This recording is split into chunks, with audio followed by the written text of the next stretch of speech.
Bismillahirrahmanirrahim. Alhamdulillahirabbil alamin wassalatu wassalamu ala asyrafil anbiya'i wal mursalin sayyidina Muhammadin wa ala alihi wa sahbihi ajma'in. Amma ba'd. Alhamdulillah thumma alhamdulillah. Malam hari ini pertemuan keempat kajian Syarah An-Nasafiyah karya Imam Sa'duddin Taftazani mensyarih kitab Al-Aqaid karya Imam Umar An-Nasafi rahimahullahu taala. Wa nafa'ana bihima wa bi'ulumihima fid dharain. Amin. Qal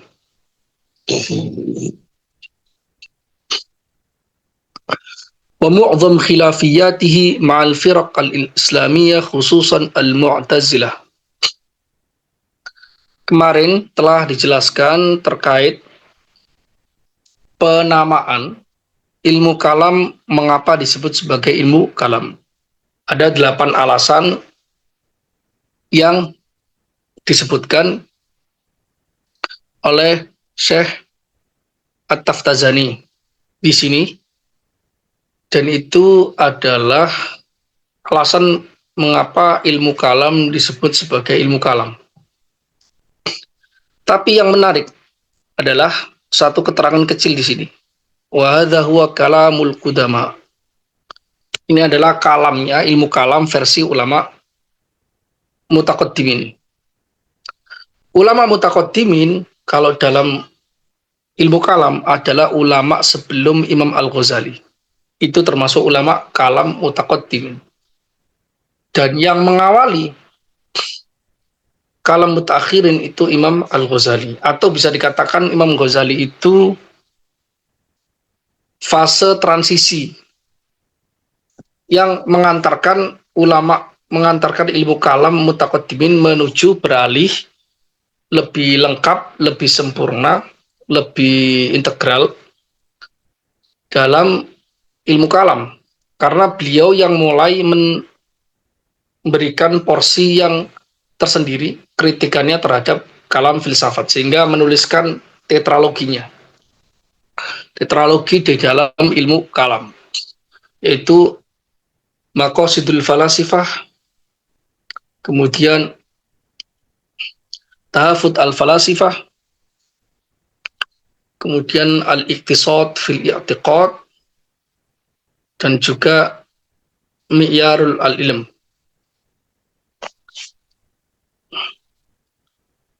Tetralogi berarti 4, Iqtisad fil I'tiqad, ya, Al-Iqtisad fil I'tiqad, kemudian ya, Maqasidul Falasifah, Tahafut al-Falasifah, dan juga Mi'yarul al-Ilm. Yang mana itu digabungkan oleh ulama-ulama mutakhirin. Jadi sebenarnya pembahasan ulama mutakhirin yang mencantumkan ilmu kalam ke dalam kitab-kitab kalam, termasuk pembahasan mantik, pembahasan ilmu tabiiyat, pembahasan ilmu ilahiyat, yaitu umurul amah, ilmu jawahir wal arad, yaitu ilmu makulat sebelumnya, kemudian baru masuk ke ilahiyah bil ma'nal khas. Itu adalah yang pertama kali mengawalinya memang Al-Ghazali, tapi dibikin kitab-kitab tersendiri oleh ulama mutakhirin. Itu digabungkan kemudian dibahas secara integral, secara langsung. Maka Imam Al-Ghazali itu sebagai persimpangan antara kalam mutaqaddimin dan kalam mutakhirin. Itu sudah pernah saya singgung dalam beberapa daurah saya misalnya. Lah, itu yang pertama. Kedua, yang perlu diperhatikan di sini adalah ketika memberikan penamaan, ilmu kalam disebut sebagai ilmu kalam, dihadirkan 8 alasan di sini, dan alasan-alasan ini setelahnya diberi kesimpulan wa hadza huwa kalamu al-qudama. Ini adalah kalamnya ulama mutaqaddimin. Mengapa demikian? Karena kalam disebut kalam di zamannya ulama generasi mutaqaddimin, ya karena alasan-alasan ini. Sedangkan pada generasi mutaakhirin, penamaannya hanya diriwayatkan saja. Ya karena mereka menamakan seperti itu, kemudian kita juga tidak mengubah nama. Alasan berikutnya karena ulama mutaakhirin sudah memasukkan, bukan alasan-alasan ini yang menyebabkan mereka menyebutkan ilmu kalam sebagai ilmu kalam, tapi karena memang salah satu alasan di sini yaitu yang paling kuat, yaitu ini alasan yang ketiga, bahwa pembahasan masalah kalam itu masalah yang paling populer. Di sini ada nggak? Kemarin ada kan? Ayo ini. Alasannya ini aja. Karena termasuk bahkan di dalam ilmu kalam mutakhirin, pembahasan kalam itu adalah pembahasan yang paling populer. Ya.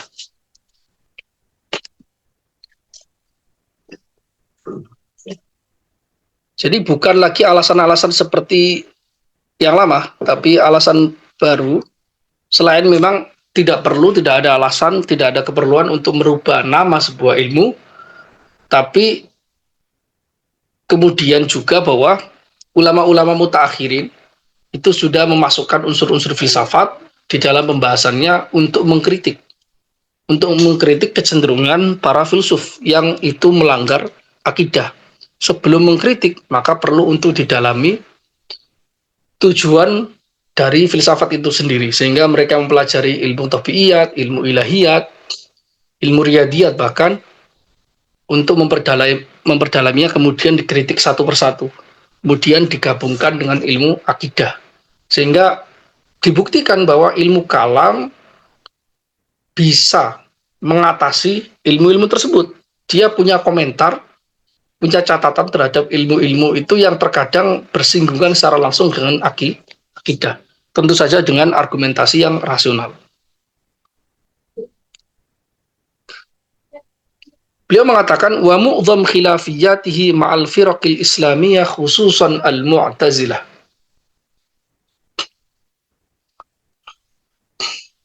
Permasalahan khilafiyah di dalam ilmu kalam itu kebanyakan, ingat ya, kebanyakan itu bersinggungannya dengan kelompok-kelompok Islami, Mu'tazilah, Jabariyah, ya, Qadariyah, Murji'ah, Syiah, itu kelompokmu Muslim. Yang mana mereka mayoritas masih Muslim. Kemudian mereka juga menggunakan argumentasi-argumentasi khas orang Islam, yaitu Al-Quran sama Sunnah. Terlepas bahwa pemahaman mereka terhadap Al-Quran dan Sunnah bermasalah, tapi itu masih Muslim secara umum. Tidak bisa dikafirkan kecuali dengan spesifik.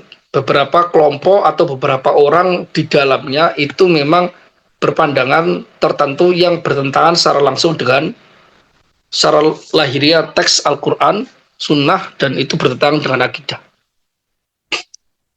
Jadi ini penting ya. Jadi khilafiyahnya para ulama kalam itu kebanyakan dengan kelompok-kelompok sekte Islam. Lah, termasuk ilmu filsafat atau para filsuf, itu apakah dia kalau di dalam ilmu persektan, ilmu milal wa nihal, itu apakah termasuk kelompok Islamnya? Tidak. Tapi dia kelompok firaq ghairul islamiyah. Nah, firaq ghairul islamiyah itu bukan berarti orang yang di dalamnya itu otomatis kafir, enggak. Tapi usulnya, kaidah-kaidah dasar mereka memang tidak secara langsung mengambil dari Al-Quran, mengambil dari Sunnah. Mereka murni akal, kemudian kebetulan cocok dengan akidah, ya alhamdulillah. Kalau tidak, maka dikritik. Tapi kebanyakan yang kita sebut sebagai filsuf itu kebanyakan masih bisa dalam beberapa takwil itu dianggap orang Islam. Sangat mungkin sekali. Ibnu Sina, Al-Farabi, Al-Kindi apalagi, Ibnu Rusdi apalagi. Jadi seperti itu. Ustaz, tapi kan gini, di dalam Tahafut Al-Falasifah, yang mana Imam Al-Ghazali menuliskan 20 masalah yang bermasalah dalam mazhabnya para filsuf. Kemudian 3 masalah ini dianggap keluar dari agama atau kufur. 17-nya dianggap sebagai bid'ah, sebagai sesuatu yang bermasalah walaupun tidak sampai keluar dari Islam. Masalah apa saja? Pertama tentang kidamul alam. Para filsuf meyakini alam semesta itu kodim. Kedua, bahwa para filsuf meyakini bahwasanya Allah tidak mengetahui hal-hal yang partikular. Adamu ilmillahi bil juz'iyat. Yang ketiga, bahwa al-ma'at al-jusmani itu mustahil bagi mereka. Al-ba'thu al-jusmani, dibangkitkan kembali fisiknya manusia setelah hari kiamat, itu mustahil bagi para filsuf. Itu bagaimana Ustadz? Berarti itu kan mereka telah terbukti dan dinas oleh Imam Ghazali sendiri itu sebagai kafir. Nah ini kalau komentarnya seperti ini, maka akan terbuktikan pembacaannya sangat dangkal ya terhadap filsafat. Relasi Al-Ghazali dengan para filsuf itu sangat dangkal. Kemungkinan besar tidak membaca secara langsung kitab Tahafut al-Falasifah ataupun Tahafut at-Tahafut Imam Ibnu Rushdi. Pertama, dari tiga masalah yang dikafirkan ini, dari tiga masalah yang dikafirkan ini, hanya masalah pertama, yaitu terkait kidamul alam, yang bisa dikatakan sulit mencari takwilnya.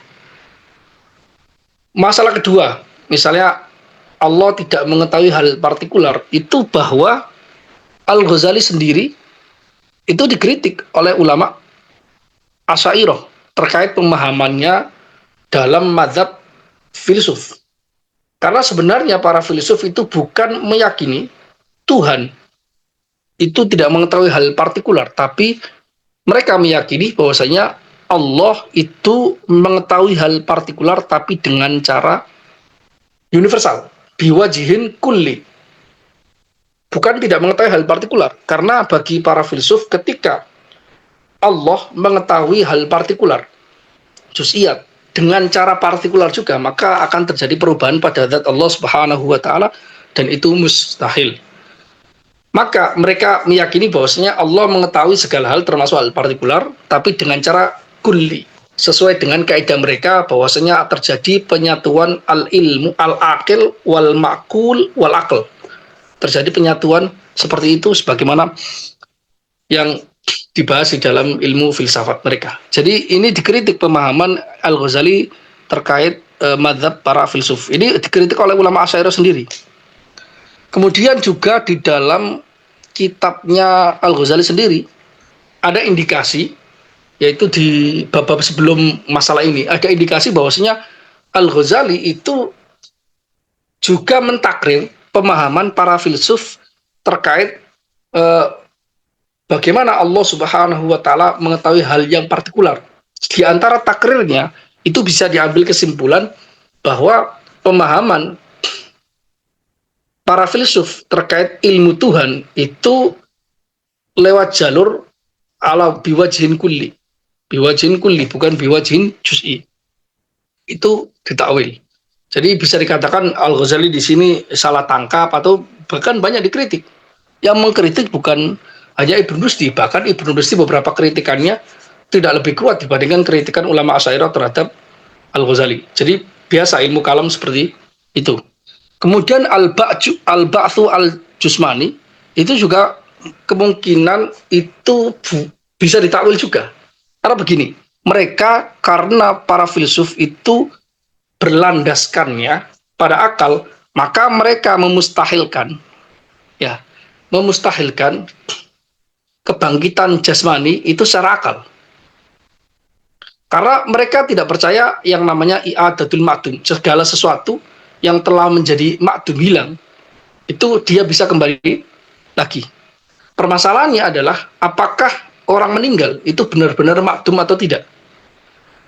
Kan di dalam beberapa hadis disebutkan ada beberapa bagian tubuh yang abadi. Di antara ajabud dzanab. Di antaranya adalah ajabud dzanab. Tulang ekor. Disebutkan di dalam hadis sahih.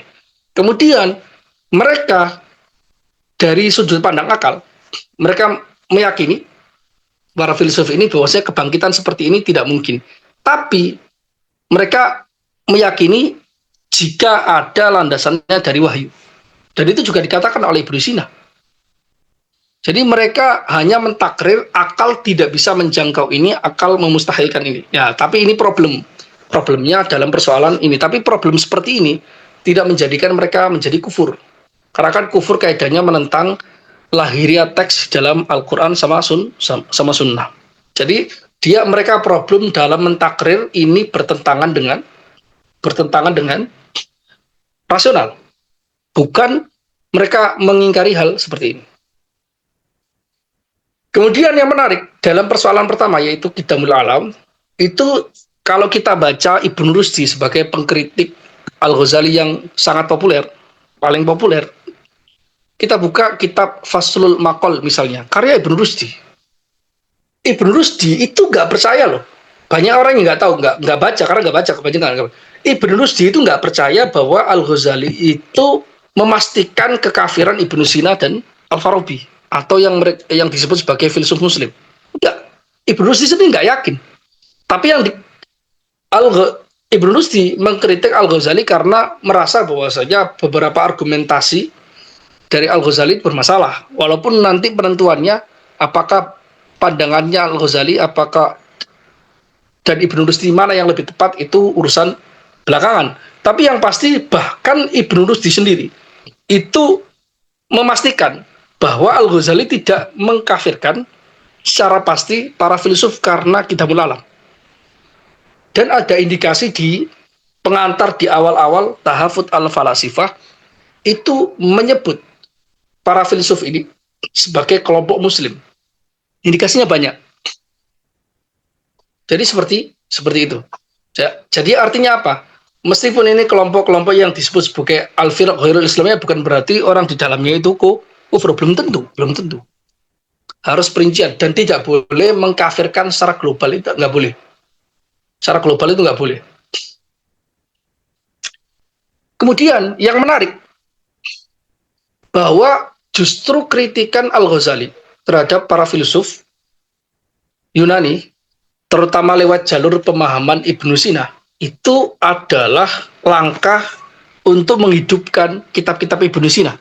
Sebenarnya sebelum era Al-Ghazali, kitab-kitab Ibnu Sina itu dijauhi oleh karangan mutakalimin. Artinya tidak masuk peredaran bacaan mereka. Karena kan apalagi mereka kan tidak sibuk untuk mengkritik para filsuf. Yang sibuk mengkritik para filsuf menjadikan kitab tersendiri memang Al-Ghazali. Ya. Tapi justru itu Al-Ghazali banyak sekali ngambil dari pendapatnya Ibnu Sina. Misalnya dalam Mihakun Nadhr bukan Mihakun Nadhr, tentang falsafat Mizanul Amal, filsafat etika. Itu bisa dikatakan nyaris semuanya ngambil dari Ibnu Sina. Dari filsafat etikanya, unsur-unsurnya banyak juga diambil dari Ibnu Sina, kemudian juga diambil dari Ibnu Sina itu diambil di kitab Mizanul Amal, juga diambil di dalam kitab Ihya Ulumuddin.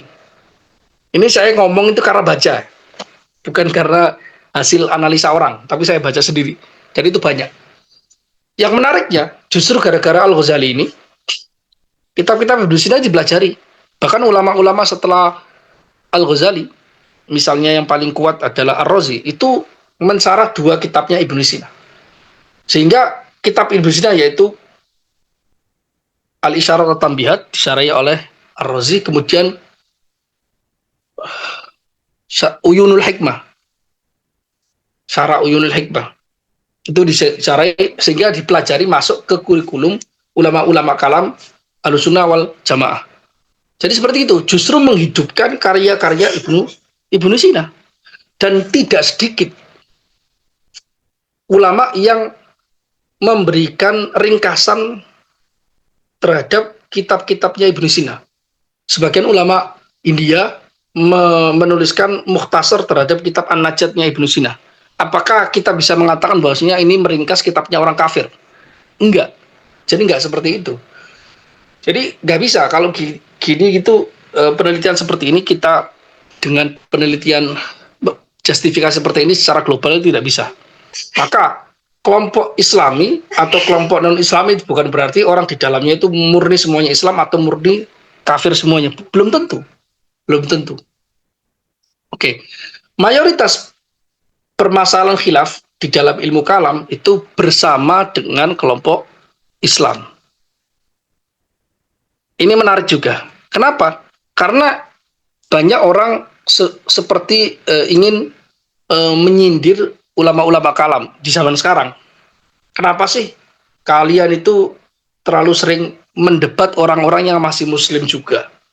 Bukankah lebih baik kita fokuskan pada orang-orang kafir, orang-orang yang istilahnya itu metodologinya jauh sekali atau metodologi orang kafir barat dan sebagainya. Nah, sebenarnya itu justru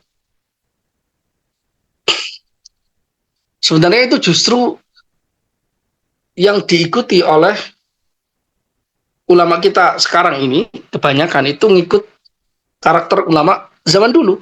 Karena khilafiyah mereka terhadap kelompok-kelompok yang masih muslim itu lebih dahsyat, lebih panjang lebar. Ingat, lebih panjang lebar, lebih berbusa-busa, berjilid-jilid, menuliskan buku kritik terhadap Mu'tazilah itu berjilid-jilid. Imam Razi itu menuliskannya berjilid-jilid. Sedangkan kritik terhadap agama Kristen, non-muslim dan sebagainya itu sedikit, gak banyak. Dan itu kalau dari sudut pandang psikologi sebenarnya sesuatu kelompok yang masih dekat, masih satu rumpun, masih satu keluarga, biasanya kalau melakukan percekcokan, itu cekcokannya lama. Kenapa? Karena ada rasa sayang di sana. Ingin memiliki agar mereka lebih tertarik, agar mereka kembali kepada jalan kebenaran. Jadi unsurnya itu lebih ke sayang. Bisa jadi ketika dianalisa ini nanti generasi setelahnya membaca bahwa ini kesalahan, kemudian bisa diambil, bisa dikembalikan kepada Ahlussunnah wal Jamaah. Sedangkan kelompok-kelompok kufur karena terlalu jauh maka tidak. Maka nggak bisa dihadap-hadapkan karakternya ulama sini, ulama mutakalimin dengan ayat Al-Quran. Asyiddau 'alal kuffar rahama'u bainahum. Karena ini banyak dipakai oleh orang-orang Asy'ariyah kalau berdebat dengan sesama muslim itu seolah-olah berdebat sama orang kafir. Maksudnya bukan kata-kata kasar. Kalau kata-kata kasar itu di luar konteks ya. Kalau kata-kata kasar itu jelas itu haram dan itu nggak boleh digunakan. Tapi berdebat dalam arti itu berpanjang lebar, berbusa-busa, saya menulis buku dan sebagainya. Itu kebiasaan para ulama zaman dulu. Bukan zaman sekarang aja.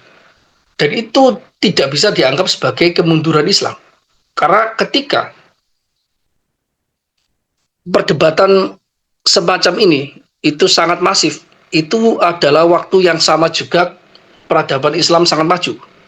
Justru zaman sekarang, ketika orang tidak terlalu berbusa-busa membahas soal akidah, kepercayaan, menuliskan kitab hanya kecil-kecil, itu justru bisa dikatakan kita mundur peradaban Islamnya kan. Berarti itu bukanlah argumentasi yang faktual. Jadi seperti itu.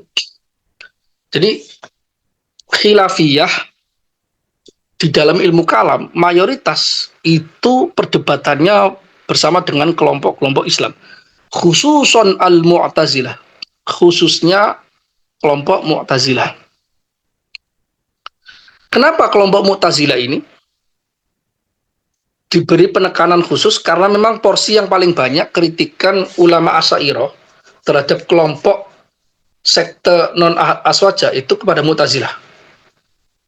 Dan yang menariknya, mereka itu sangat kritikannya panjang sekali dan ada yang keras, ada yang dengan nada-nada datar dan sebagainya, tapi tidak pernah ada catatan bahwa mereka membredel buku-bukunya Mu'tazilah. Nggak ada catatan. Tapi justru atau memperlakukan Mu'tazilah dengan secara zalim. Justru kebalikannya, sejarah mencatat bahwa ketika Mu'tazilah memegang kekuasaan, itu dia menggunakan kekuatan negara untuk membredel pemahaman selain Mu'tazilah. Itu nggak dilakukan oleh ulama Aswaja, nggak dilakukan oleh ulama Aswaja terhadap Mu'tazilah. Nah ini, Mu'tazilah ini diberi penekanan khusus. Kenapa? Li'annahum awwalu firqatin assasu qawaidal khilaf lima warada bihi dhahirus sunnah wajar alaihi jama'atus sahaba ridwanullahi alaihim ajma'in fi babil aqaid. Karena Mu'tazilah lah kelompok pertama yang membasisi kaidah khilaf, membasisi kaidah mengapa mereka memilih berbeda dari lahiriah teks sunnah, atau maksudnya di sini sunnah dan Al-Quran, dan yang membasisi kaidah-kaidah mengapa mereka berbeda dengan apa yang diriwayatkan dari kelompok sahabat. Seluruhnya di dalam bab akidah. Karena sebenarnya Mu'tazilah bukan kelompok pertama yang muncul di dalam rahim umat Islam. Tapi yang pertama itu adalah Khawarij. Tapi masalahnya Khawarij tidak melakukan taksisul qawaid, yang menciptakan kaidah, mengkodifikasikan kaidah-kaidah mereka di dalam memahami lahiriah teks Al-Quran dan Sunnah agar bisa disesuaikan dengan pemahaman mereka. Itu Mu'tazilah. Khawarij saja. Jadi ketika mereka punya keyakinan tertentu, Mu'tazilah ini, dan mereka melihat lahiriah teks dalam Al-Quran dan Sunnah dan apa yang diriwayatkan dari para sahabat, itu kok tidak sesuai, maka mereka mencetuskan kaidahnya, dan kaidahnya ini digunakan semacam mentakwil. Mereka mentakwil. Maka mereka juga mentafsir Al-Quran, juga mentafsir hadis dan sebagainya. Dan banyak juga ulama Mu'tazilah itu yang bermadzhab fikih maksudnya. Sehingga mereka juga berkumpul dengan kelompok-kelompok aswaja yang lainnya. Yang paling populer misalnya Zamakhsyari. Zamakhsyari menafsirkan Al-Quran, dan kitabnya itu paling terbaik dalam pemahaman Al-Quran terkait balaghah. Sampai sekarang belum ada yang nandingi kitab itu. Problemnya dia cuma dalam masalah-masalah akidah, beberapa hal yang bertentangan dengan Mu'tazilah ditakwil dengan takwil yang jauh. Itu problemnya. Tapi itu diakui keilmuannya. Sedangkan itu tidak dilakukan oleh kaum Khawarij. Jadi dari apa yang dilakukan oleh Mu'tazilah ini juga terjadi interaksi dengan ulama Asy'ariyah, terutama ulama Asy'ariyah, ulama Ahlussunnah, yang mana akhirnya juga mereka mengomentari setiap apa yang dikomentari oleh Mu'tazilah terhadap lahiriah teks Al-Quran dan lahiriah teks Sunnah, sehingga bab-babnya itu bisa dikatakan ada kesamaan, karena memang kitab-kitab aswaja itu muncul sebagai respon terhadap Mu'tazilah. Dan juga ketika kalam mutakhirin babnya juga disesuaikan dengan bab-bab yang ada di filsafat, sehingga babnya itu merangkum apa yang semua yang diyakini oleh Mu'tazilah agar dikomentari semua, kemudian apa yang diyakini oleh para filsuf kemudian dikomentari semua, sehingga terjadilah kitab-kitab kalam mutakhirin yang sampai ke kita seperti Mawaqif, Maqasid dan sebagainya. Jelas ya? Kemudian di dalam teks ini menarik. Ini teks di sini itu jama'atus sahabah. Ada teks yang lain, jama'atun minas sahabah. Jama'atun ada minas sahabah. Nah, kalau jama'atun minas sahabah, sebagian dari sahabat, kelompok dari sebagian sahabat. Kenapa? Karena memang ada riwayat-riwayat yang mengindikasikan beberapa pendapat sahabat itu memang tidak sama dengan pendapatnya Asy'ariyah. Sebagian. Walaupun mungkin ada rujuknya dan sebagainya. Misalnya qaulnya Sayyidah Aisyah. Sayyidah Aisyah mengomentari Mi'rajnya Nabi. Barang siapa yang meyakini Nabi Muhammad itu Mi'raj dengan tubuh dan ruhnya, maka dia telah berdusta, kayak gitu. Kemudian terus Sayyidah Aisyah juga mengomentari bahwa barang siapa meyakini dia melihat Tuhannya, maka dia telah berdusta, karena berlandaskan ayat Al-Quran la tudrikul absar wa huwa yudrikul absar wa huwal latiful khabir. Padahal itu kan bertentangan dengan apa yang diyakini oleh ulama Asy'ariyah kebanyakan. Dan memang ada beberapa pandangan-pandangan sahabat dan juga tabi'in juga. Tabi'in itu juga berbeda-berbeda. Jadi ada beberapa masalah yang memang terjadi perdebatan. Karena di sini adalah kitab ulama kalam Asy'ariyah dan Maturidiyah, maka memang harus dikatakan juga ada beberapa yang berbeda. Tapi itu tidak banyak ya. Karena sebenarnya kenapa kok berbeda tidak ada masalah dalam arti tetap itu tetap ilmu akidah. Karena begini, ilmu akidah sebenarnya pada dasarnya nggak bisa taklid. Jadi apa yang diyakini oleh orang tertentu, seorang alim tertentu terhadap keyakinan akidah, itu adalah hasil dari argumentasi yang dia yakini. Kalau dia taklid, maka sebenarnya itu nggak taklid. Dia memahami sesuatu itu, kemudian dia yakin dengan itu, bahwasanya itu. Dan kalau dia awam tidak memiliki pendapat, maka sebenarnya dia omongan dia dan tidak ada omongan dia itu nggak dianggap. Dia bukan termasuk orang kalam. Karena kan definisi kalam kan gini. Kalam kan definisinya adalah ilmu terkait cara mendebat. Ilmu untuk membuktikan akidah-akidah Islam dengan argumentasi yang rasional. Jadi orang yang melakukan ilmu kalam itu dia harus punya kemampuan untuk melakukan perdebatan, mengkritik pendapat yang tidak diyakininya dengan cara ilzamil khosm, dengan cara dia mengkritik balik lawan diskusi. Jadi itu aja bisa dilakukan oleh para tokoh sebenarnya. Dan karena itu tidak jauh atau tidak mustahil bahwa di dalam tubuh Asy'ariyah sendiri ada banyak pandangan. Kalau kita baca tekun kitab-kitabnya Ar-Razi misalnya, itu banyak sekali berbeda-beda.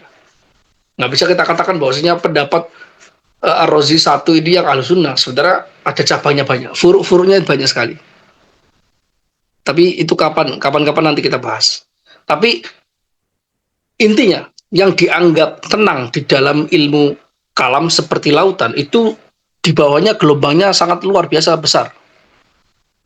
Karena memang secara umum panji di dalam ilmu kalam itu istihad, tidak boleh ngikut. Karena itu biasa ulama Asy'ariyah mengkritik Imam Abul Hasan Al-Asy'ari, Asy'ari tidak sepakat dengan ulama yang lainnya, itu biasa sekali. Bahkan di zaman sebelum di zaman Imam Abul Hasan Al-Asy'ari, sebelum Imam Abul Hasan Al-Asy'ari ada kelompok-kelompok yang dianggap sebagai kulabiyah. Kulabiyah juga sebagian pendapatnya itu berbeda dengan madzhab Asy'ariyah. Tapi tidak secara bukan masalah-masalah yang sangat prinsipil. Ada beberapa yang agak prinsipil terkait masalah kalam, itu riwayat-riwayat berbeda. Dan ada juga pertengkaran-pertengkaran yang dilakukan oleh ulama salaf. Yang mana pertengkaran-pertengkaran ini terkait akidah ya. Itu kalau kita baca itu unik juga sebenarnya. Mungkin karena dulu itu apa ya? Bukan unsur politik, bukan, tapi lebih kepada mereka itu hero terhadap agamanya, terhadap keyakinan apa yang diyakini itu sangat kuat, niatnya benar-benar tulus sehingga kuat sekali. Imam Bukhari ketika menuliskan Khalqu Af'alil Ibad itu diusir oleh Imam Ahmad bin Hambal. Hanya karena Imam Bukhari itu memperinci apa? Memperinci bahwasanya Imam Bukhari mengatakan lafzi bil Quran makhluk wal Quran ghairu makhluk. Ucapan saya ketika mengucapkan Al-Quran itu makhluk karena itu suara saya. Tapi Al-Quran sendiri bukan makhluk. Itu dianggap berbuat bid'ah oleh Imam Ahmad bin Hambal. Dan akhirnya Imam Bukhari akhirnya mengasingkan, dia keluar dari Baghdad kan, banyak yang memusuhi Imam Bukhari. Dan zaman itu kekuatan Imam Ahmad bin Hambal itu lebih kuat dibandingkan Imam Bukhari. Dan memang faktanya demikian. Padahal Imam Bukhari itu menantunya Imam Ahmad ibn Hambal. Imam Bukhari bahkan diriwayatkan punya ribuan murid. Ketika fitnah itu yang bertahan cuma konon ya. Itu perawi Sahih Bukhari-nya itu adalah Al-Firabri. Itu saja. Hanya persoalan Khalqu Af'alil Ibad ini saja. Padahal kalau kita baca pendapatnya Imam Ahmad bin Hambal ini secara lahiriah itu agak problem. Secara lahiriah agak problem karena seolah-olah ini terjadi hal yang kontradiksi. Meskipun bisa ditakwil karena Imam Ahmad bin Hambal itu mengatakan begini. Man qala lafzi bil Qur'an makhluk, man qala lafzi bil Qur'an ghairu makhluk, man qala al-Qur'an makhluk, man qala lafzi bil Qur'an man qala al-Qur'an ghairu makhluk, wa man qala lafzi bil Qur'an makhluk, itu dua-duanya ditolak. Teksnya seperti itu. Jadi dua kemungkinan yang dikatakan oleh Imam Al-Bukhari ini keduanya ditolak oleh Imam Ahmad bin Hambal. Itu pertengkar-pertengkar di zaman generasi salaf. Misalnya lagi Imam Ahmad bin Hambal juga bertengkar, bahkan mentahdir murid-muridnya agar tidak mengikuti majelisnya Al-Qarabisi. Kita ketahui Al-Qarabisi itu teman partnernya beliau di dalam belajar kepada Imam Syafi'i, sama-sama perawi mazhab qadimnya Imam Syafi'i, sama-sama ulama salaf, sama-sama alim. Tapi beliau mentahdir muridnya agar tidak mengaji kepada Al-Qarabisi, karena Al-Qarabisi itu, kalau nggak salah Al-Qarabisi atau Al-Muhasibi, Haris Al-Muhasibi itu menggunakan argumentasi rasional untuk membuktikan kebenaran akidah Islam. Karena kecenderungan Imam Ahmad bin Hambal itu, bahkan Imam Ahmad bin Hambal itu melarang pendapatnya itu ditulis. Yang boleh ditulis hanya hadis. Sehingga memunculkan banyak qaul karena rawi-rawinya itu berbeda pendapat, karena yang namanya mengandalkan hafalan saja, apalagi setelah generasi pertama ada selang beberapa tobakot, maka qaulnya sangat banyak sekali. Dan terkenal mazhabnya Imam Ahmad bin Hambal itu al-qaulu bil hadis. Sedangkan hadis-hadis itu ta'arudnya banyak, sehingga setiap hadis yang itu sahih itu ada pendapat Imam Ahmad bin Hambal di situ. Bahkan dalam satu masalah itu sampai Imam Ahmad bin Hambal punya qaul 16 qaul di dalam masalah fikih. Karena memang metodenya Imam Ahmad bin Hambal itu zaman itu memang satu dzari'ahnya luar biasa. Jadi lebih cenderung ke satu dzari'ah. Jadi seperti itu. Tapi ala kulli hal itulah sejarah yang terjadi. Tapi yang menarik sebenarnya, saya ketika membaca ini, kok mereka itu tidak menyinggung kitab yang dituliskan oleh Imam Abu Hanifah, yaitu Al-Fiqhul Akbar. Padahal kalau bisa dikatakan, muassis pertama ilmu kalam yang rasional banget, dan itu kitabnya itu mutawatir, pertama namanya mutawatir, kedua sanadnya ulama Maturidiyah terkait kitab Fiqhul Akbar itu luar biasa bagus loh, luar biasa banyak. Kalau bisa dikatakan pendiri atau perintis ilmu kalam sebenarnya Imam Abu Hanifah, karena kitabnya lengkap, yang sampai ke kita itu lengkap, pembahasannya benar-benar detail, pembahasannya detail dan argumentasinya rasional seperti kalamnya ulama-ulama mutaqaddimin. Tapi karena mungkin saja karena ini kan kitab Asy'ariyah, bukan kitab Maturidiyah. Kalau Maturidiyah selalu dicantumkan bahwasanya Imam Abu Hanifah itu yang pertama kali. Imam Syafi'i juga demikian, menurut, tapi nggak sampai ke kita, tulisannya nggak banyak. Karena beliau katakan sebelum mempelajari mazhab mempelajari fikih, beliau juga sampai belajar ilmu kalam juga, Imam Syafi'i. Tapi ala kulli hal demikian. Jadi banyak sejarah-sejarah yang perlu kita kulik ya. Banyak hal yang menarik sebenarnya kalau dalam sejarah-sejarah itu. Ya tapi untuk pengetahuan saja. Tapi kalau hanya fokus ke situ saja, maka yang didapatkan hanya sejarahnya saja. Tidak mendapatkan metodologi ilmu kalam itu bagaimana. Kemudian beliau mengatakan wadzalika anna ra'isahum Wasi Ibn Atha i'tazala majlis al-Hasan al-Basri rahimahullah. Kenapa mulai terjadi perdebatan ulama Ahlussunnah dengan Mu'tazilah, dan Mu'tazilah ini mulai mentaksis kaidahnya, dan pada gilirannya nanti Mu'tazilah ini disebut sebagai Mu'tazilah. Karena begini, pimpinan Mu'tazilah ini adalah Wasil Ibn Atha. Itu meninggalkan Majelis Hasan al-Basri. Jadi ceritanya Hasan al-Basri itu ditanya oleh seseorang, pendapatnya terkait Khawarij dan terkait Murji'ah. Imam Hasan al-Basri ketika di majelis, itu pimpinan majelis itu Hasan al-Basri.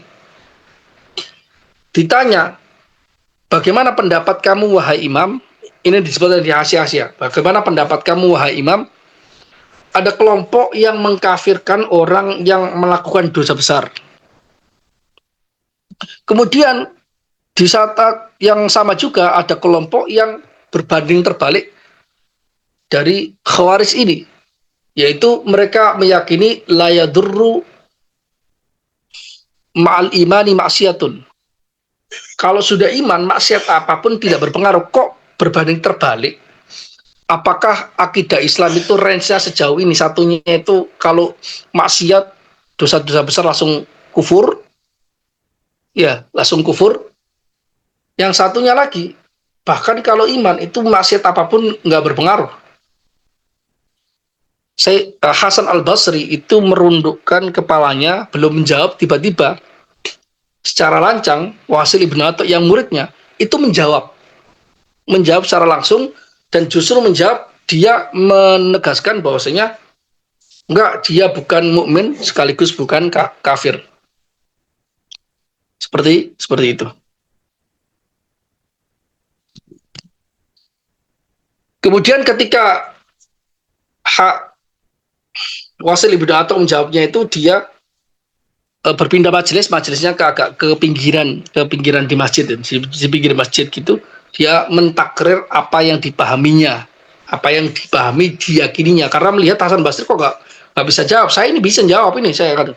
Terus akhirnya setelah itu melihat Hasan al-Basri melihat sikap dari Wasil ibn Atha, berkomentar, qadi atazala anna, orang ini telah meninggalkan kita. makanya ini disebut sebagai Mu'tazilah.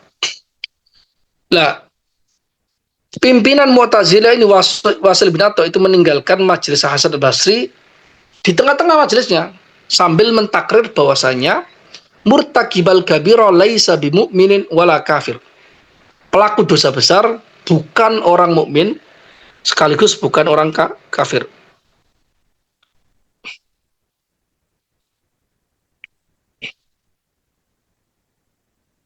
Kenapa demikian? Karena di dalam akidahnya Mu'tazilah bahwa iman dengan amal itu satu kesatuan. Ketika orang melakukan iman, percaya, mengklaim dirinya beriman, kemudian tidak mengamalkan imannya, maka itu bukti dia itu bukan mukmin. Jadi amal perbuatan bagian dari keimanan. Amal perbuatan dianggap sebagai bagian dari keimanan. Ada ilustrasi yang menarik. Ilustrasi yang diutarakan oleh Mu'tazilah, kenapa amal perbuatan itu bagian dari keimanan. Bukan hanya sekedar bagian dalam arti bagian yang menambah keimanan, kelengkapannya, bukan. Tapi termasuk imannya itu bisa hilang ketika dia tidak melakukan amal. Ya, itu nanti bedanya dengan sebagian kelompok aswaja juga terkait apakah iman itu amal perbuatan itu bagian dari iman atau tidak, sebagaimana diisyaratkan dalam kitab-kitab hadis banyak, di dalam Sahih Bukhari, Sahih Muslim, sunnah itu banyak sekali. Bukan itu. Tapi mereka itu menganggap bahwasanya benar-benar bagian yang bisa menghilangkan iman ketika tidak dilakukan amal perbuatan. Termasuk diantaranya itu adalah melakukan dosa besar, karena itu kan tidak mengamalkan ketaatan. Mereka memberikan ilustrasi. Mu'tazilah memberikan ilustrasi begini. Ketika ada orang diberitahu bahwasannya di dalam kotak ini ada ularnya, maka orang yang percaya terhadap klaim orang yang memberitahu ini, taruhlah ini nabi atau apapun itu, kita nggak percaya kan, maka dia tidak akan memasukkan tangannya ke kotak itu yang ada ularnya, tidak akan, karena amal dia itu membuktikan keyakinan atau klaim keyakinan dia. Tapi kalau dia sambil mengatakan saya percaya omongan dia bahwa saya di dalam kotak ini ada ularnya, bisa matok, tapi sekaligus di waktu yang bersamaan dia itu memasukkan tangannya, itu bukti bahwasanya dia itu tidak percaya omongan seorang itu. Itu ilustrasi yang dilakukan oleh Mu'tazilah, diberikan ilustrasinya oleh Mu'tazilah. Tapi ilustrasi Mu'tazilah ini kalau bisa didebat ilustrasinya, karena ilustrasi sebenarnya nggak perlu didebat. Karena argumentasinya bukan di situ, itu hanya takrib, surah takribiyah, bentuk untuk memudahkan saja.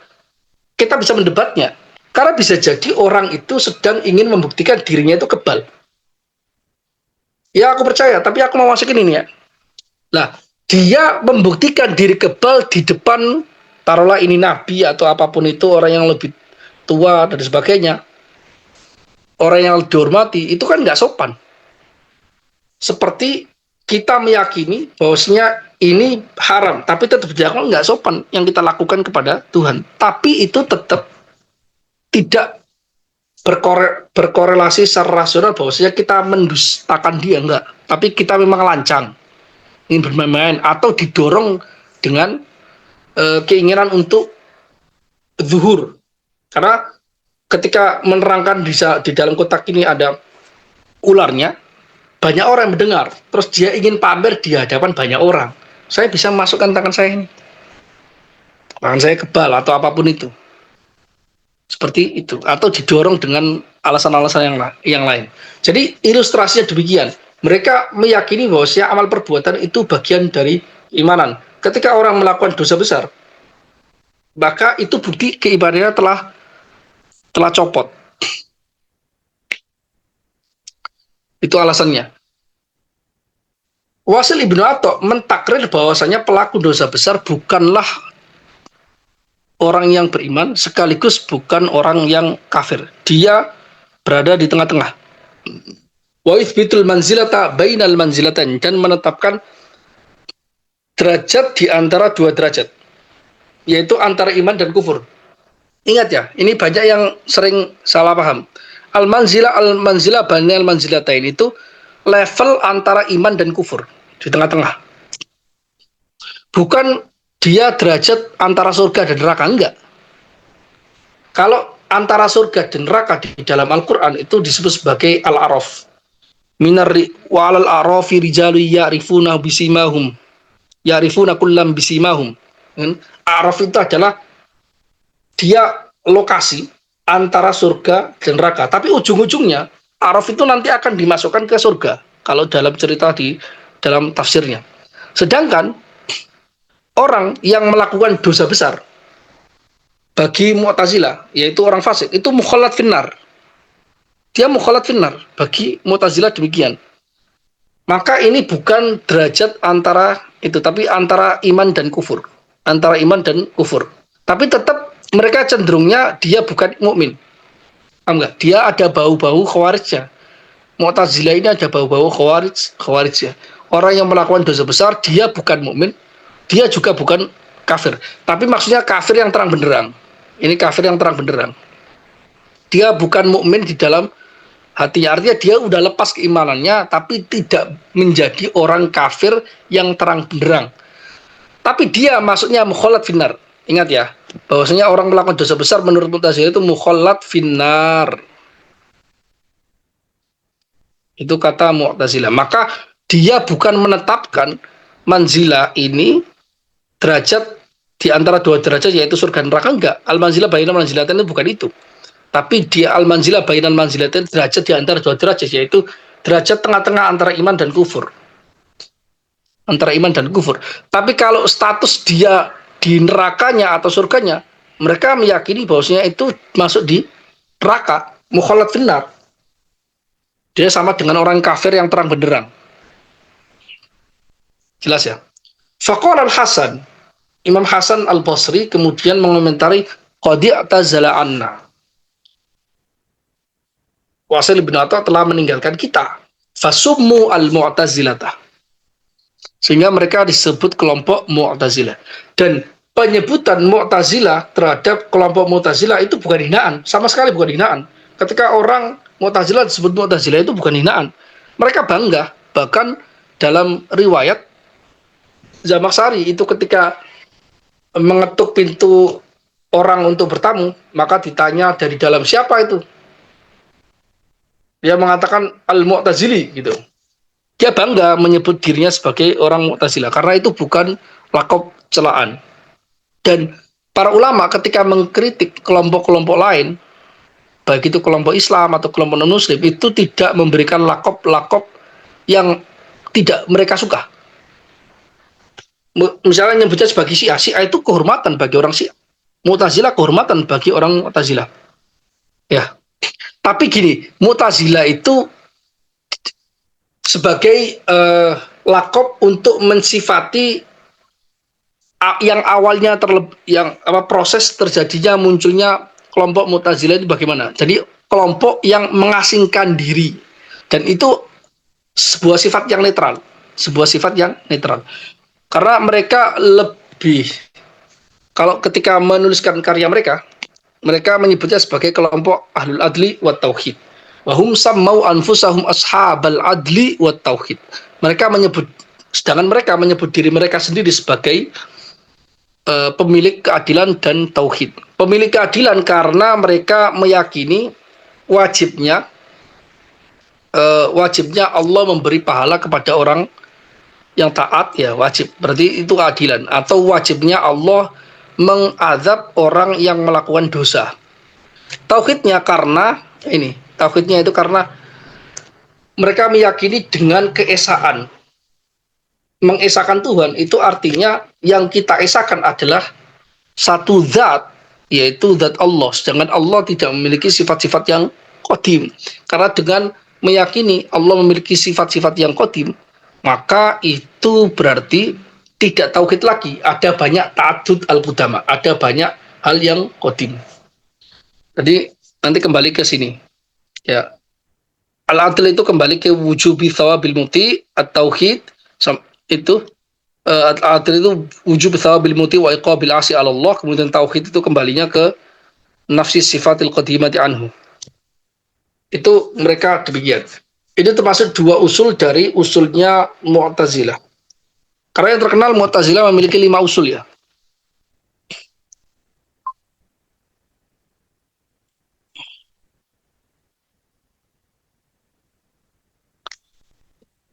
Di antaranya itu wujubul aslah. Nanti kita bahas lah kawan-kawan itu. Oke. Liqaulihim biwujubi thawabil muti wa iqabil asi 'ala Allah wa nafsi sifatil qadimati anhu. Karena mereka punya pandangan wajibnya Allah memberikan pahala kepada orang yang taat. Bagi Mu'tazilah, orang yang sudah taat itu wajib Allah memberikan pahala. Wajib dalam arti Allah dikenai kewajiban. Sehingga mustahil Allah itu tidak memberikan pahala orang yang taat. Bagi Mu'tazilah demikian. Jadi Allah itu makhur. Allah itu terkungkung dengan kewajiban rasional. Terkungkung dengan kewajiban rasional yang diciptakan Mu'tazilah. Padahal ini kemudian Allah juga wajib memberikan siksa kepada orang yang bermaksiat kepada Allah. Itu dianggap sebagai keadilan. Orang yang bermaksiat pasti masuk neraka. Orang yang bermaksiat, apalagi dosa besar, ini kan berarti mukhalat finnar kan? Seperti itu. Itu yang dianggap sebagai keadilan oleh Mu'tazilah. Mereka tidak sadar bahwa dengan mewajibkan hal ini, maka Allah memiliki kelemahan. Allah memiliki kelemahan. Dan itu nanti akan bertentangan dengan konsep syafaat. Kemudian konsep Allah mengampuni. Hadis-hadis yang banyak sekali Allah mengampuni dosa-dosa apapun itu. Jadi bahwasanya pahala dan dosa itu masyiah, kehendak Allah Subhanahu wa taala. Karena yang kita yakini dan ulama Ahlussunnah meyakini bahwasanya orang melakukan perbuatan taat ataupun melakukan maksiat itu sama sekali tidak berkorelasi secara rasional. Ingat, tidak berkorelasi secara rasional bahwa dia pasti mendapatkan pahala atau pasti mendapatkan siksa. Tidak. Tapi dia korelasi adiyah. Korelasi kebiasaannya Allah demikian. Sunnatullah demikian. Tapi boleh Allah itu justru sebaliknya. Orang taat diberi siksa, orang maksiat diberi pahala. Itu boleh secara rasional. Boleh. Boleh dalam arti Bukan kebiasaan Allah, tapi karena kita meyakini bahwasanya yang namanya pahala, yang namanya dosa itu murni aktivitas Tuhan. Sedangkan aktivitas Tuhan itu jais. Jais itu boleh melakukan, boleh tidak, suka-suka Allah. Sehingga kita tidak bisa meyakini bahwa aktivitas kita pasti berpahala atau aktivitas kita itu pasti mendapatkan dosa. Meskipun untuk lebih keselamatan, maka kita tidak boleh meyakini aktivitas taat kita pasti mendapatkan pahala, tapi kita perlu untuk meyakini bahwa semua aktivitas kemaksiatan kita itu melatih. Itu kali ini dari unsur tasawuf. Semua aktivitas maksiat kita itu mendapatkan dosa dari Allah Subhanahu wa taala. Sehingga kita berharap dengan banyaknya kemaksiatan dan sebagainya itu kita mendapatkan syafaat. Seperti itu. Untuk itu melatih, untuk melatih terkait hati, terkait tawakal, terkait menyerahkan segala urusan kepada Allah Subhanahu wa taala. Kemudian mereka, ini yang disebut mereka itu sebagai ashabul adl. Mu'tazilah dianggap sebagai orang-orang yang memiliki prinsip keadilan. Karena bagi mereka orang yang taat ya keadilan Tuhan ya sawab. Orang yang maksiat ya keadilan Tuhan ya iqab.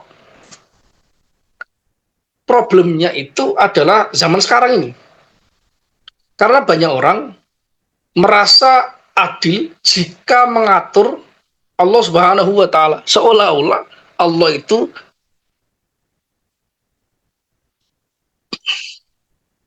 seolah-olah keadilan yang diucapkan oleh dia itu diwajibkan kepada Allah Subhanahu wa taala. Akhirnya mereka akan cenderung kepada putus asa, bahkan bisa keluar dari agama. Misalnya dia udah beribadah luar biasa. Beribadah luar biasa. Ternyata bertahun-tahun beribadah, dia tetap diberikan cobaan yang berat. Kemudian dia tetap diberikan ekonomi yang miskin.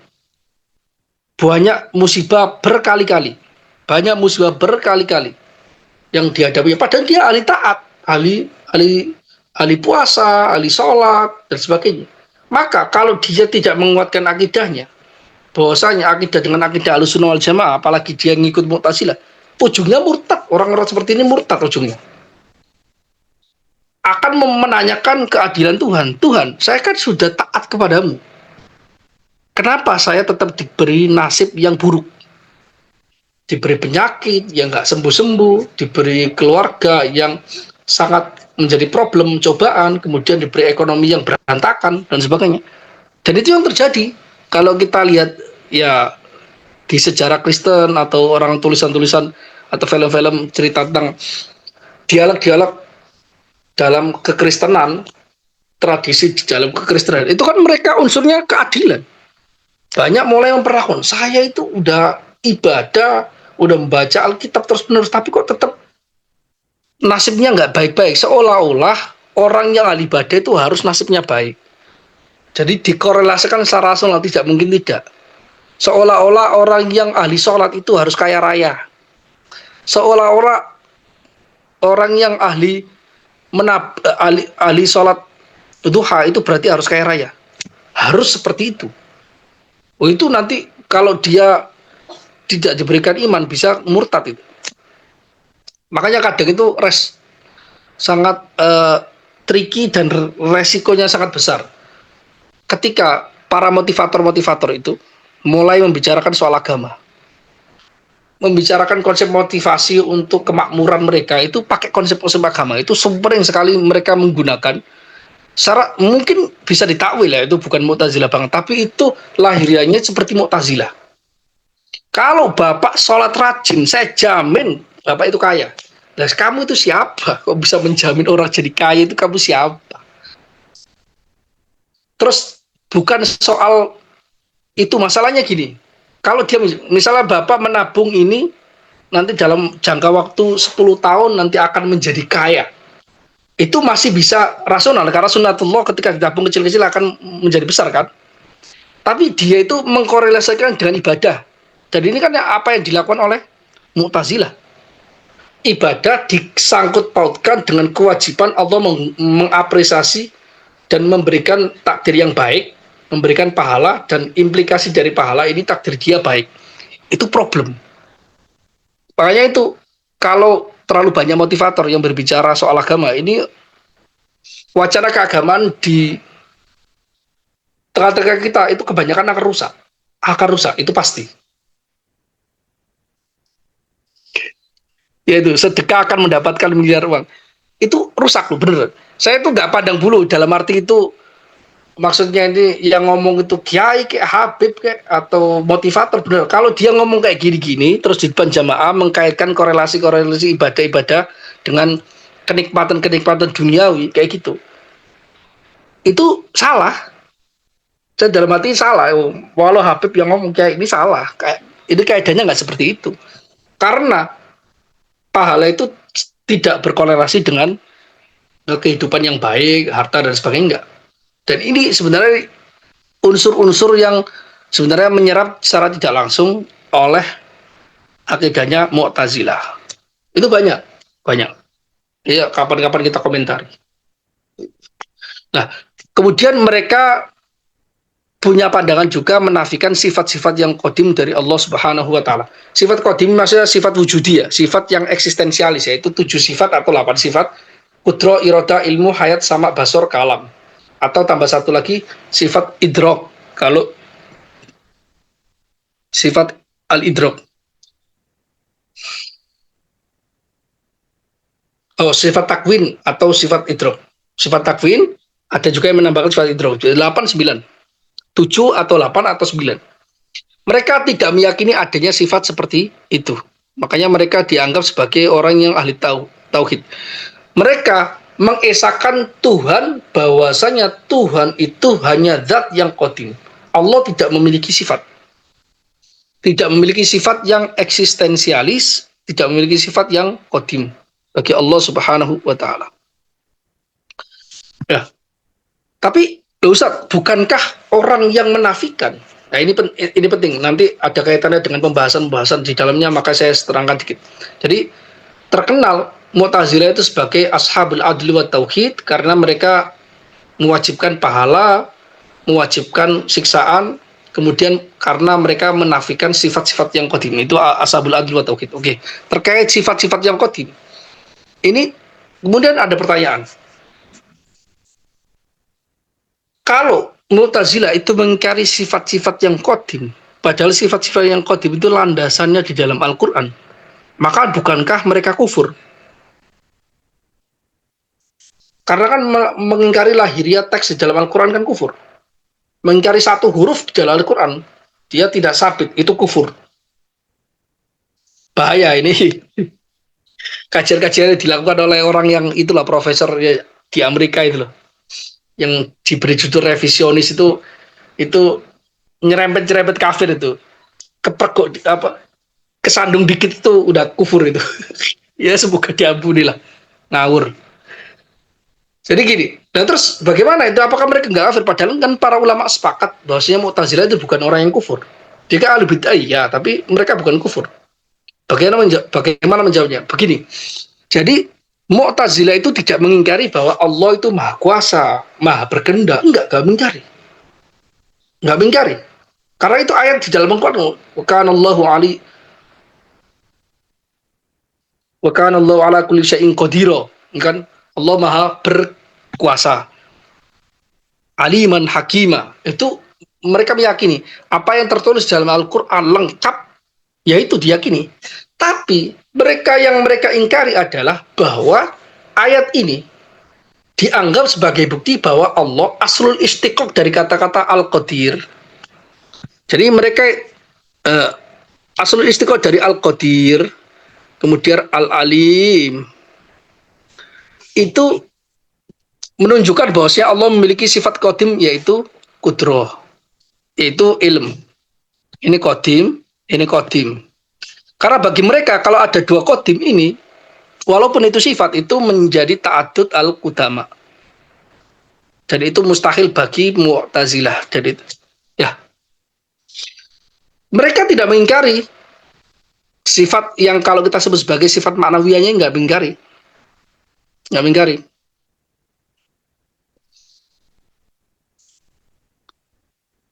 Karena memang penetapan sifat kodim yang merupakan aslul istiqoknya, asal dari verifikasi dari sifat-sifat maknawiyah di dalam Al-Quran, kaunuhu qadiran, kaunuhu aliman, kaunuhu sami'an, kaunuhu basiron, itu memang argumentasi rasionalnya memang cukup berbelit-belit, panjang sekali.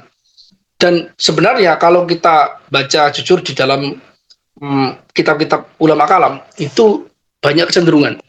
Ada kecenderungan yang menyatakan, seperti kecenderungan di sini, bahwasanya Mu'tazilah menafikan sifat qadim Allah Subhanahu wa taala.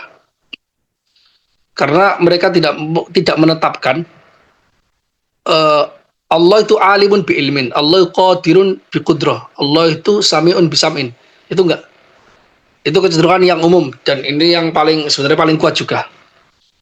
Tapi ada kecenderungan ulama memahami yang lain, bahwasanya para Mu'tazilah itu tidak mengingkari sifat. Tapi mereka memahami sifat itu bukan sebagai sifat yang qadim berdiri sendiri. Tapi mereka memahami bahwasanya semuanya itu dikembalikan ke zat. Karena itu mereka menyatakan alimun bidzatihi, qadirun bidzatihi. Ini kata-kata yang penting ya, kata-kata kalau berbicara soal pemahaman Mu'tazilah dan perbedaannya dengan Aswajah atau perbedaan dengan Asy'ariyah lah terutama. Mereka mengembalikan seluruh efek dari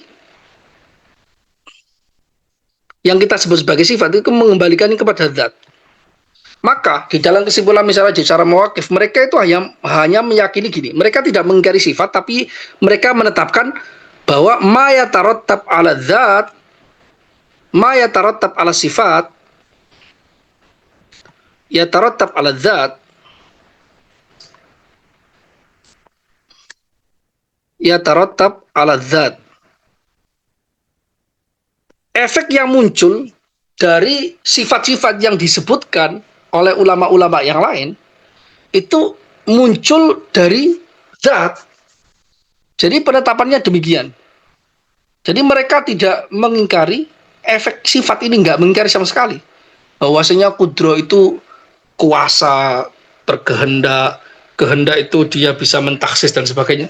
Tapi yang diingkari adalah aslul istiqoknya. Dan aslul istiqoknya ini kaidah rasional saja. Dan sebenarnya di dalam tubuh Asy'ariyah sendiri, penetapan sifat qadim.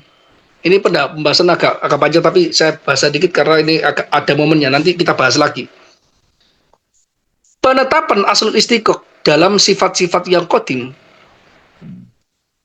itu merupakan, taruhlah sifat ma'ani ya. Ini sifat ma'ani. Itu argumentasi rasionalnya sebenarnya tidak banyak disepakati. Tidak banyak disepakati. Asy'ariyah misalnya, itu kebanyakan ulama mutaqaddim menetapkan sifat-sifat qadim. Sifat-sifat qadim ya karena itu aslul istiqok. Sifat maknawiyahnya ya kaunuhu qadiron, kaunuhu aliman, kaunuhu sami'an, kaunuhu basiron itu ditetapkan. Tapi itu maksudnya adalah ittisafud dzat bisifat. Maksudnya adalah ketika zat bersifatkan dengan sifat. Bersifatkan dengan sifat. Maka menetapkan sifat ma'ani karena aslul istiqoknya. Asal dari derivasi sifat yang disebutkan Al-Quran kaunuhu qadiran itu adalah al-qudroh. Al-qadir itu berarti al-qudroh.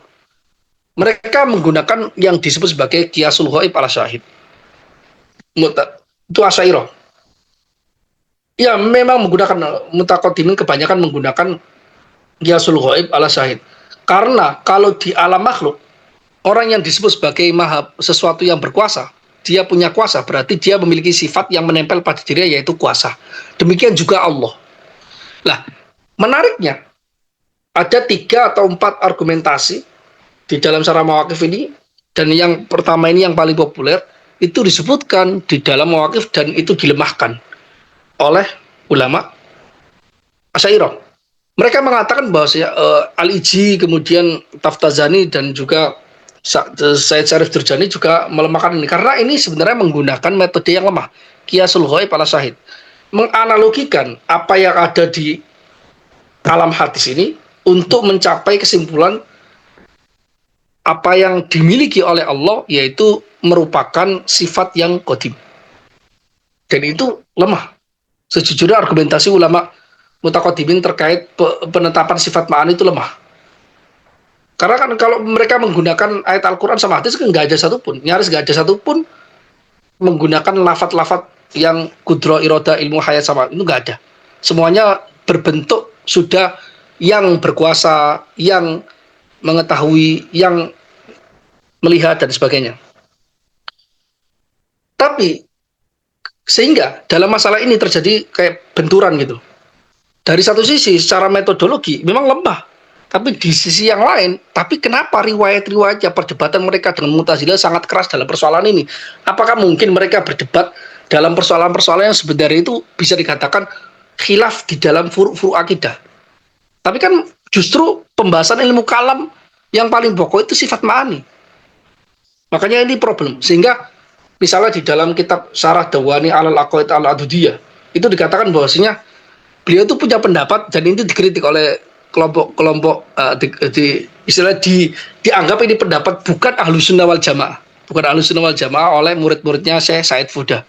Dikatakan bahwasanya Ad-Dawani mengatakan bahwasanya bagi beliau karena argumentasi antara Mu'tazilah dengan argumentasi Asy'ariyah itu kedua-duanya tidak benar-benar qat'i, maka menetapkan sifat qadim atau tidak menetapkannya, tapi asalkan menetapkan sifat yang maknawiyah sesuai dengan apa yang lahiriah teks dalam Al-Quran, itu dua-duanya tidak ada masalah. Bainal itsbat wan nafi itu tidak ada masalah. Itu di dalam Syarah Adudiyah, Syarah Adudiyah ala aqaid Dawani, Syekh Dawani ini dianggap seperti itu. Bahkan dikatakan bahwasanya menetapkan sifat qadim Allah dengan kudro qadimah, ilmu qadim dan sebagainya itu tidak bisa diketahui kecuali jadi ziyadatu sifat ala dzat au adamu ziyadatiha la yudrikuha illa bil kasfi. La yudrikuha illa man kusyif. La yudrak illa bil kasfi. Itu disebutkan juga di Hasyiah Al-Amir bahwasanya mengetahui apakah sifat ini merupakan zat ala zat berbeda dari zat walaupun dia qadim itu tidak bisa diketahui kecuali lewat jalur kasaf. Itu kecenderungan lain. Ada menarik kecenderungan yang ini sejujurnya saya baru temukan. Saya itu penasaran, masa sih tidak ada argumentasi yang kuat yang bisa digunakan secara rasional untuk menetapkan sifat ma'ani. Karena sifat ma'ani ini salah satu pembahasan yang sangat pokok di dalam ilmu kalam, bukan maknawiyahnya, ma'ani. Karena maknawiyah kan itu untuk kelompok yang mengakui adanya hal. Tapi kalau ma'ani kan akidah sifat yang hakiki wujudi eksistensialis itu ma'ani. Maka saya temukan di dalam kitab-kitabnya Al-Amidi, Al-Ihkam fi Abkarul Afkar dan terutama di Ghayatul Maromnya. Itu beliau mengakui bahwa semua argumentasi ulama Asy'ariyah mutaqaddimin sebelum beliau terkait ini itu bisa dikatakan dilemahkan semuanya. Itu kata Al-Amidi, salah semuanya. Bisa dikatakan argumentasi yang dikatakan oleh mereka terkait penetapan sifat ma'ani yang qadim ini problem. Ada cacat, ada kesalahan metodologis, kemudian salah dalam argumentasi dan sebagainya. Sehingga beliau mengusulkan kaidah yang lain, yaitu namanya kamal, kaidah al-kamal. Jadi menetapkan begini, bahwasannya menetapkan sifat yang qadim Allah Subhanahu wa taala dan dia zaid ala dzat, beliau meyakini demikian. Itu apakah kesempurnaan atau tidak? Oh, kesempurnaan. Karena kesempurnaan maka wajib ditetapkan. Tapi kan ada pertanyaan seperti ini. Ketika beliau juga menetapkannya demikian. Tapi kan ada pertanyaan. Kesempurnaan yang kita anggap sebagai manusia, itu belum tentu kesempurnaan di hadapan Allah. Karena ketika menetapkan kesempurnaan pendengaran dengan telinga manusia, Allah tidak bertelinga. Tidak bertelinga. Berarti kesempurnaan itu relatif. Tapi Al-Amidi mengatakan bahwasanya kesempurnaan yang saya tetapkan ini adalah kesempurnaan dengan makna yang menafikan seluruh makna-makna hadis, mana-mana makhluk. Jadi makna-makna makhluknya ini dihilangkan, unsur-unsur materinya dihilangkan, kemudian ini ditetapkan. Sehingga bisa menjadi kesimpulan bahwasanya sifat penetapan Allah zat dengan sifat yang qadim dan ini zaid ala zat itu lebih sempurna dibandingkan zat saja tanpa memiliki sifat. Maka itu bisa ditetapkan. Itu argumentasi yang diutarakan oleh Al-Amidi, kemudian juga sering disinggung oleh Ibnu Taimiyah dan juga ulama-ulama generasi setelahnya. Tapi ala kulihal kayak di dalam mewakif itu malah tidak disebutkan. Justru yang disebutkan argumentasi di mewakif itu argumentasi ulama-ulama Asy'ariyah terkait penetapan sifat ini.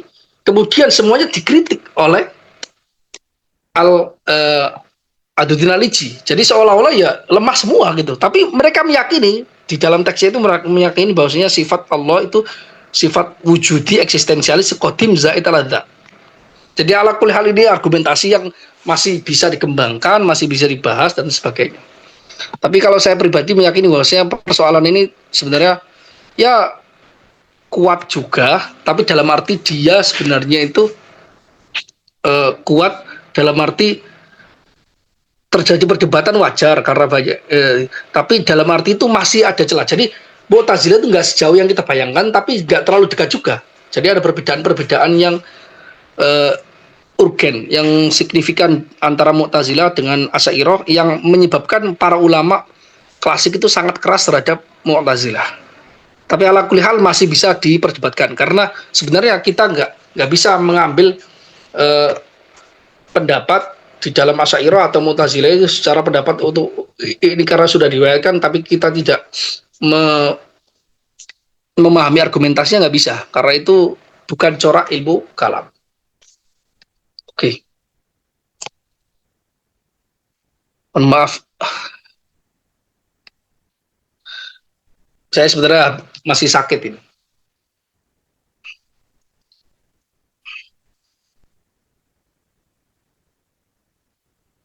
Oke, sampai sini dulu ya. Jadi memang hari ini saya masih agak sakit, jadi berat menerangkannya agak berat. Jadi baru sakit, masih sakit juga ini. Tapi ala kulli hal itu yang bisa diterangkan. Silakan kalau ada pertanyaan.